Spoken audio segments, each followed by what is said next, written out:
So I got a book review for you today. This is truly a Bulldog Mindset book. It is The 50th Law by Robert Greene and 50 Cent. Okay, so kind of interesting book concept. I have read all of Robert Greene's books. His new one's coming out. I'm excited for this.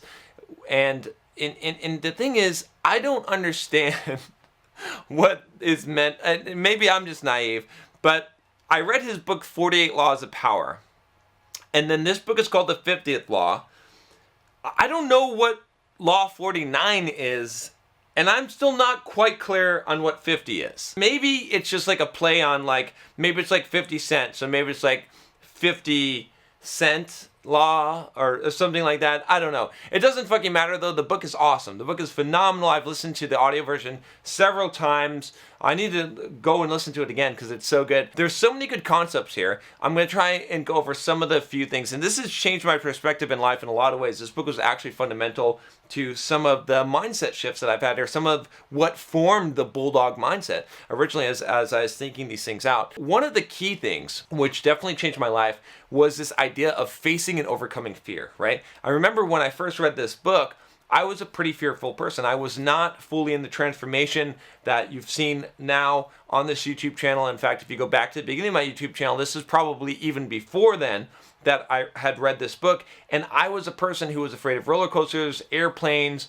a lot of different things. And I overcame those fears because one of the things that this book talks about is how important it is to overcome your fears. If there is a 50th law, specifically, it's probably face your fears, overcome your fears, right? I've talked about this a lot, and I'll tell you about overcoming your fears is it's not that you don't have fear. It's that you build up the skill of developing courage and exercising that. Another important point from the book, in fact, one that I really took away, was the importance of seeing reality clearly, right? There's a story in the book where he talks about this, one street hustler that he respects that basically taught him to see reality clearly. That basically he said, I just want to see reality. I just want to see and it's interesting with the whole drug dealing and all that kind of hood type of life that they had, hustling on the street corners. Like the person who understood reality and who could see clearly, even if it was bad,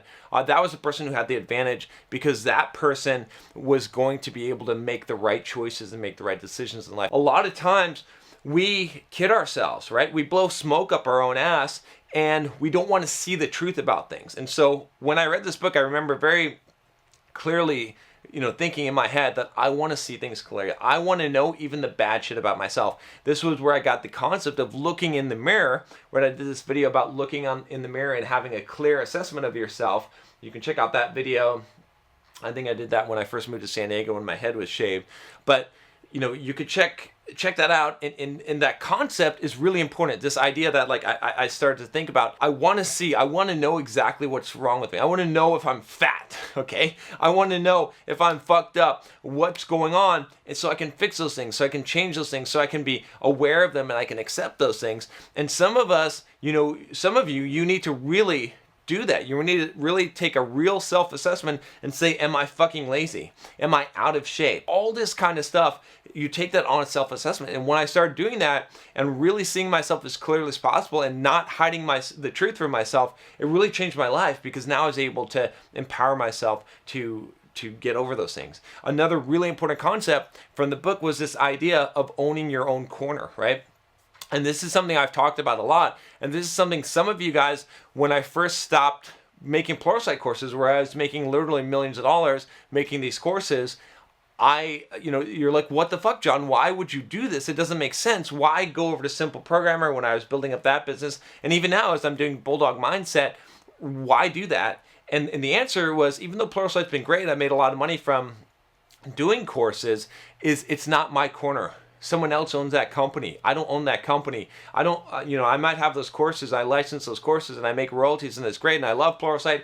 Thank you, Pluralsight, for all that you've done for me. Appreciate it. But I need to own my own fucking corner. That's why I moved over to Simple Programmer. And I built that up to a business that makes $600,000-$700,000 a year. Okay. So it eventually ended up making, and hopefully it'll keep on growing, and hopefully Bulldog Mindset will grow. But owning your own corner is really, really important, right? Another one, final one I'll give you here, is this idea of self-reliance. The book talks a lot about self-reliance. Make everything you own, like earn it. If you're dependent on other people, if you have not earned it yourself, if you haven't made it yourself, and again, if you don't own your own corner, you're going to pay. You're going to owe someone. Someone is going to call in that debt someday, and you're going to be at the mercy of them, right? You're not going to be free. You're not going to be your own man. So really good book.